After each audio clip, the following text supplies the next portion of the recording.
ఈ మాటలు విన్నాను నేను. నా చెవులు పడ్డ మాట ఎన్నో ఉన్నటువంటి మాట. ప్రేమ వల్ల అది బ్రతుకు కాదు. సత్యమైన బ్రతుకు, యథార్థమైన బ్రతుకు, నీతి అయిన బ్రతుకు మనము బ్రతుకుతున్నాం ఈ రోజు. ఎవరిది ఆశించుకుంటా, ఎవరి మీద ఆధారపడకుండా మనకు మనముగా సంపాదించుకొని మనముగా దేవుని ఆశీర్వాదం పొందుకుంటూ ఆశీర్వాదకర్త అయిన దేవుడి నామాన్ని మహిమపరిచే భాగ్యం మన దేవుడు ఎంతో ఇచ్చాడు. హల్లెలూయా. నేను నిజమైన ద్రాక్ష వలని, తీగలు మీలో ఫలింపని ప్రతి తీగను పెరిగి పారవేయబడును. ఫలించు ప్రతి తీగను మరి ఎక్కువగా ఫలింపచేయని. ఇంకా కొద్ది చదువు.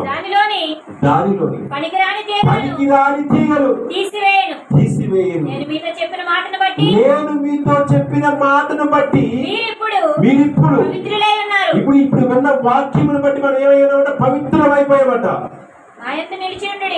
నా యందు నిలిచి ఉండుడి. నాతో ఉంటే నీతో ఉంటాను, నాతో లేకపోతే నీతోనే ఉన్నాను.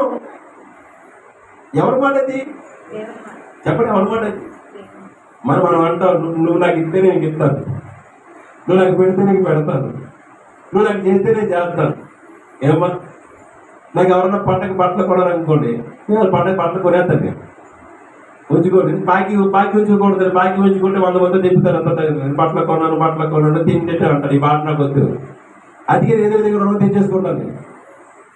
ఖచ్చితంగా ఎవరైనా భోజనం పెట్టిన దాన్ని కూడా ఎలా తీర్చుకోవాలని ఆలోచిస్తారు అన్నమాట. రుణాన్ని ఎవరు దిక్కు లేని వరకు చూసిన వాళ్ళు రుణం తీర్చలేరు.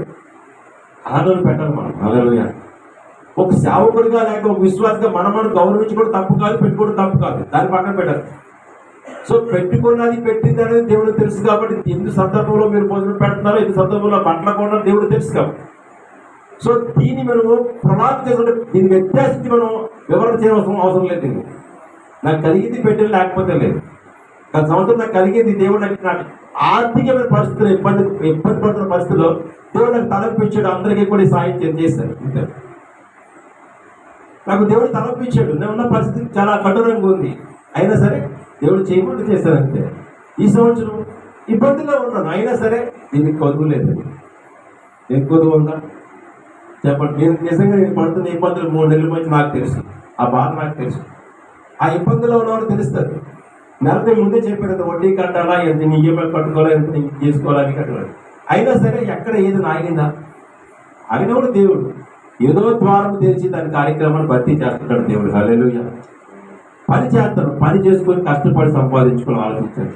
మీరందరూ ఫుల్గా సేవలకు రావాలని ప్రార్థన చేస్తారు.